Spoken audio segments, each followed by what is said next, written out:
সেই ৭ সকালে তুমি বেরিয়েছ, এখনো ফেরার নাম নেই।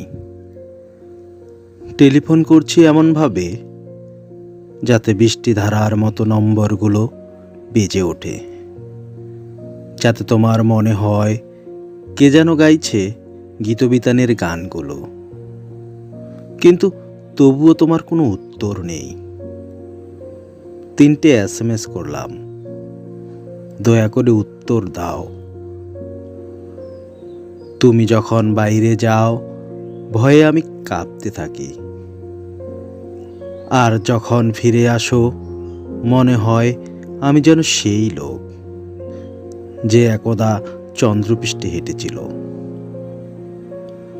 দেখো, ভয় আমি পাই, কেননা ইতিহাসের অন্ধকারে হাঁটতে হাঁটতে